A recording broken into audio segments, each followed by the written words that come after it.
So my name is Rowland. I am a senior director at SONY Interactive Entertainment. And if that name doesn't ring a bell, then probably PlayStation will.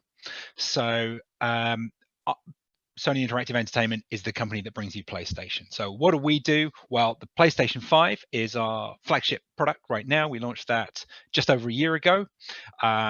Got 15 million of them out there now, but as any of you have tried to buy one, you'll know they are very hard to get. We just cannot make them fast enough. But we don't just make hardware. We don't just make the PlayStation. We also make games. So we publish our own games like, skipped ahead there, Horizon Forbidden West, Horizon 2, which is coming out next year, which I'm personally very much looking forward to. Gran Turismo 7, driving game that will be coming up soon. It's going to be lots of fun for people who like racing, but we also obviously sell a lot of games by other people. So EA make FIFA, which comes around every single year and everybody buys it and everybody plays it, which is fantastic. And other kind of golden oldies like Call of Duty that again comes around every year. Those are the classics of the industry, but you cannot overlook Fortnite, the game that changed everything. When Fortnite came out, the whole industry turned on its head. It's the biggest game there's ever been, and it's free, and yet we all make money off it. So it's been a fascinating time to work in a fascinating industry. Can't quite tell whether I'm sharing or not, so hopefully I'm not by this point. But anyway, I'll tell you a bit about myself. So I grew up in Ealing in West London. At school, I had no idea what I wanted to do. I just followed what I was interested in, but I had no kind of career direction in mind. I had no particular plan of what I wanted to do. By the time I got to A levels, I ended up doing politics, English, and Latin, which is not particularly a special combination of things. It was just kind of what I was interested in at the time. So when I finished school, I took a gap year, which I know not everybody does these days if you're on your way to university, but I would 100% recommend it. It definitely helped with the whole of the rest of my career. So I traveled a little bit in Europe, and then I got myself a job, and then I traveled a bit in America. The job I got, I was just working in a warehouse in Acton. Didn't really matter what the job was, it was just a job, and that was a really important first step on my career ladder, which is getting any kind of job, right? Because you learn a lot of the really basic skills that you're going to need. Like, you've got to show up every day, you've got to not argue with your boss, you've got to get on with people that you don't know, you've got to be polite, you've got to learn, you've got to get stuff done, and you've got to have some fun. And those are the same in any job at any time in your life. So I just recommend getting any kind of job as soon as you can. It's definitely a good place to start. So after that, I went on to university in 1990. I went to do politics and international relations just because I was kind of interested in it. Well, actually, I didn't. I went to do politics and economics, and I got to my first economics lecture, and I just sat there, and all of the words just went straight over my head, and I realized I'd made a terrible mistake, and I was in the wrong course. So I went to the university and I changed to politics and international relations, which is what I actually wanted to do.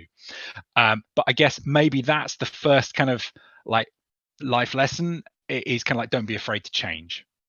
If you're going down one path and it's not working out, it's not the end of the world to change. It's okay. You don't have to stick with something forever. You don't want to be changing your mind all the time, but it's good to be flexible and know when something's not working. Don't double down on it. Just change.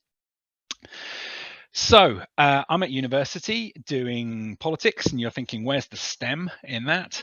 But I went to Southampton, right, which is a very engineering focused university, and it was always a bit ahead of the curve on the use of computers. So even people doing essay subjects like politics had to submit their work on computers, which now you would completely take for granted. At the time, that was quite a big deal. What that left me with was a slightly unexpected skill, which was being a bit more familiar and comfortable with technology than most of other people around me. We'll come back to that later on, why it matters. After university, I still had no idea what I wanted to do. I worked for the BBC for about 6 months, really hated it, and just ditched that because it just was not for me. So I went and worked for a faith-based charity.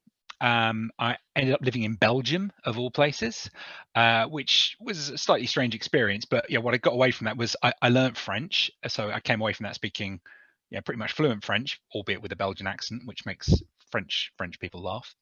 But I got some experience living and working across different nationalities and cultures.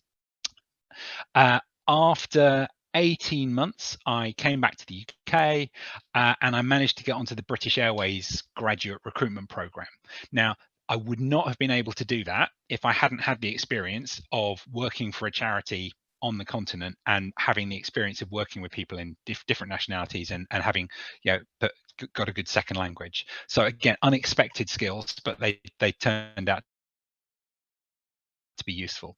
And again, the fact that I was just a bit more comfortable with technology than a lot of the people around me really helped, right? So I certainly wasn't an expert. I wasn't a software designer or an engineer, but I knew how to use a computer. I knew how I had some computer skills, and that was just like a little step ahead of many of the other people who were competing with me for the same jobs. So at British Airways, I did a variety of different jobs in different departments. I did some time managing cabin crew, working on route management, cargo, did a whole bunch of different things. But in all of those, I ended up kind of gravitating towards the technology projects, because every time there was something that needed doing for technology, it's like, oh, Rowland gets computers, he can do that. So I ended up doing things like Windows upgrades, which were a big deal at the time, Windows 95.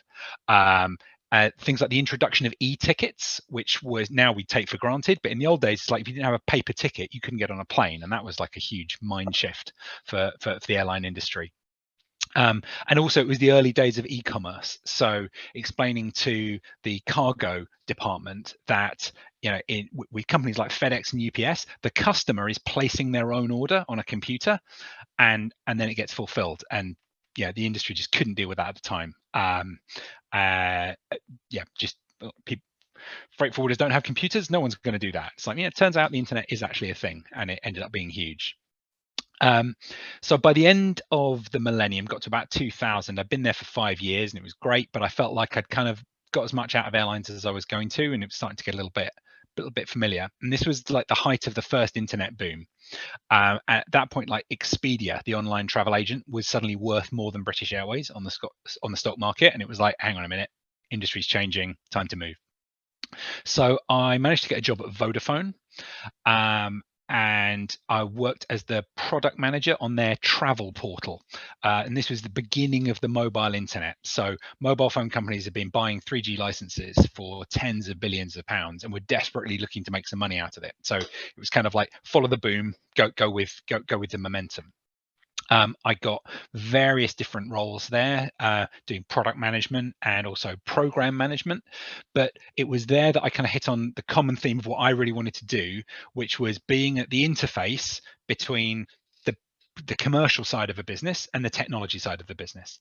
And that's a role that's continued to exist in one form or another everywhere I've been, right? So technology people find it quite hard to get themselves understood by commercial people, and vice versa. So being at the kind of the point where those two connect, that's where I worked out, that's where I want to be, that's my skill set.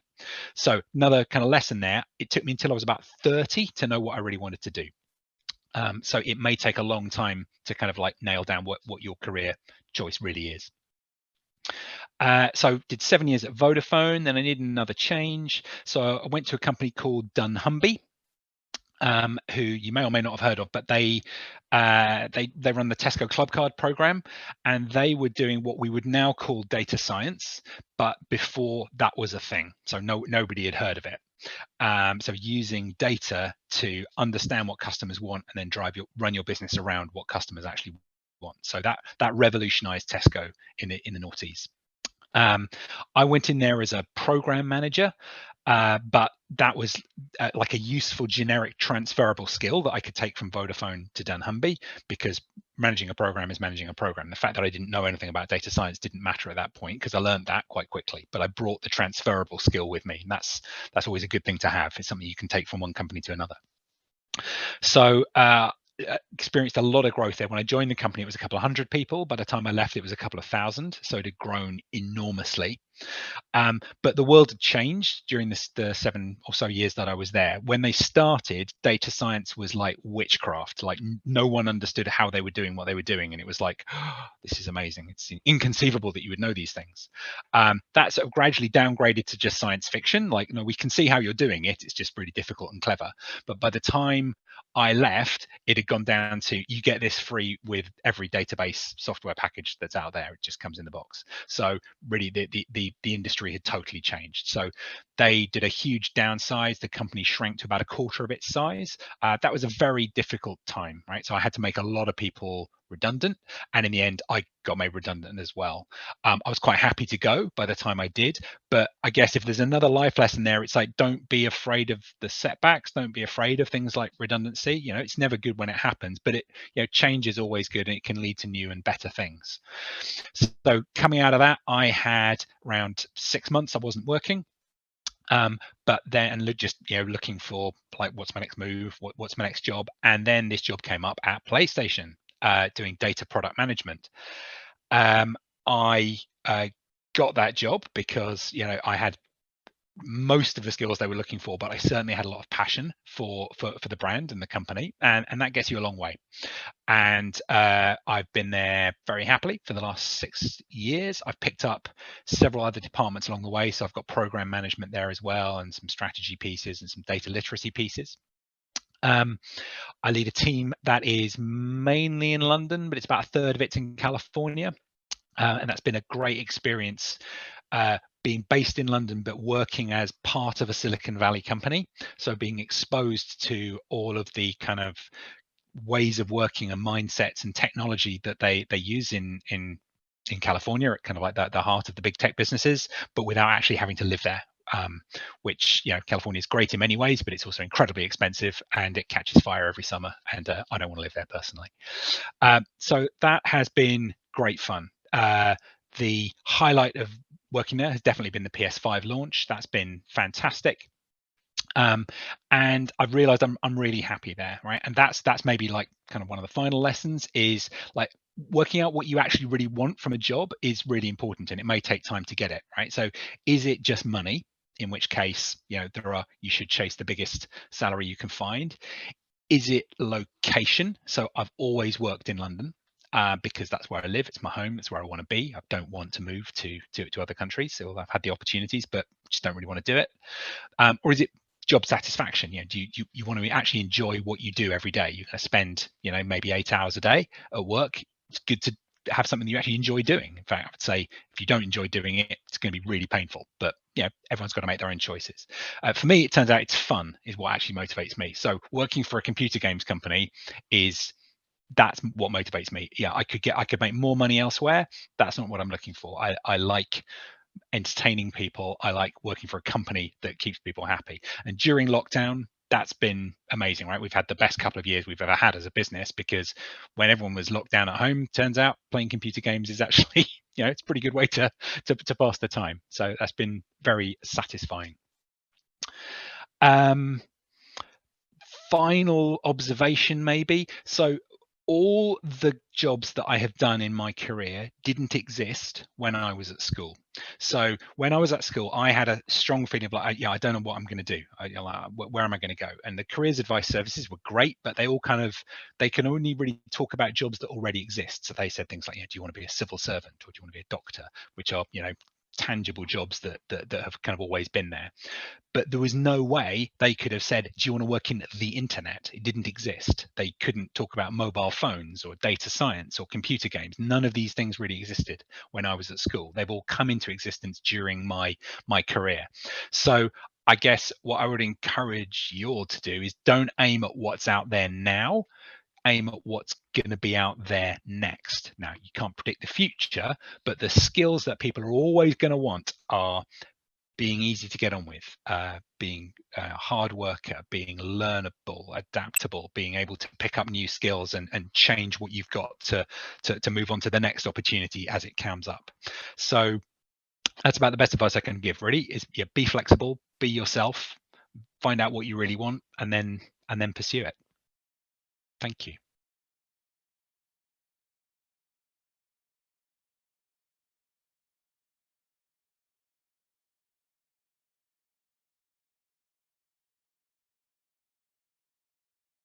It was tough. It was tough. I'll be honest. My first answer is prayer. Just give it to the Lord. That's not for everyone. I understand that, but yeah, that definitely gave me a lot of hope and confidence through a dark time. But just got to keep going, keep plugging away at it. You know, something will come around eventually. No one stays unemployed forever in most circumstances. So keep trying, try a bit of everything, keep talking, keep the networks going. You know, don't get stuck in a rut of just being on your own and talking to yourself and you know, listening to the voices in your head. But you know, get out there, be talking to people, stay positive, and make it happen.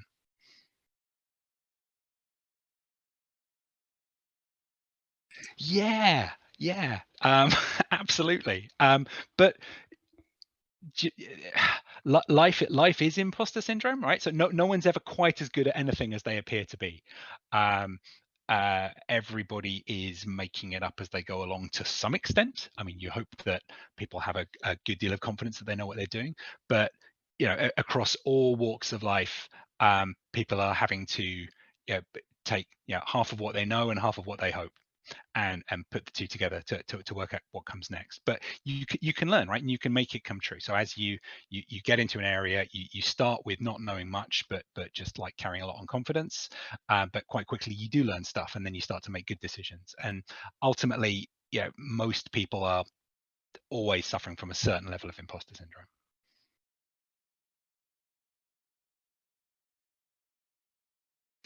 So it is a very competitive industry. The game development industry is quite notorious, right? So the actual game development studios like EA and Activision and Take Two, or any of the smaller ones as well, they've got quite a big reputation for overworking their people. They're trying quite hard to address it.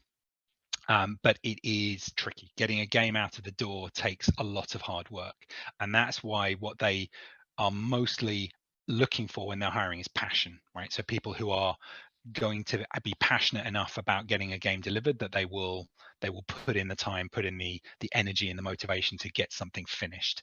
That's really important.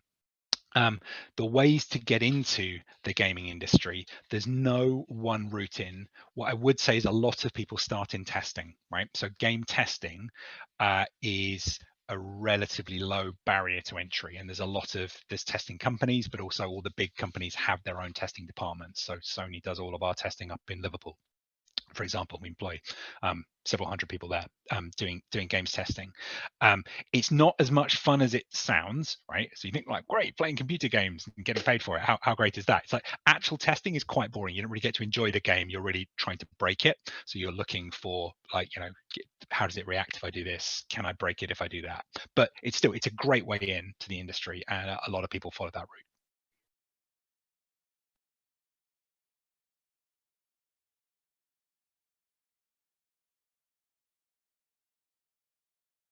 Uh, but buy shares in Apple, but that's probably not helpful.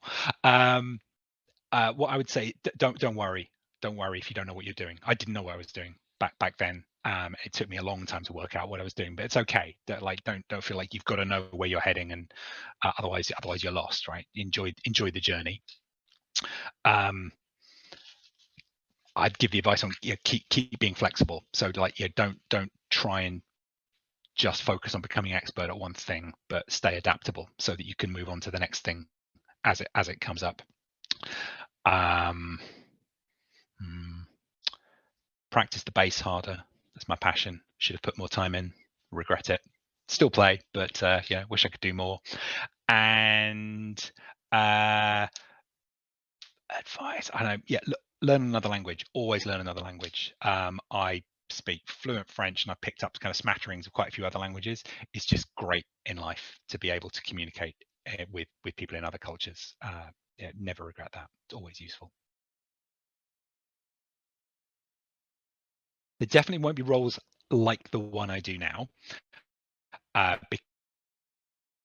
because nothing stays the same, right? But the skills will always be the same. So there will always be a need to translate what do customers want into what should we actually build. There's always going to be a need for making priority decisions about, is this thing more important or is that thing more important?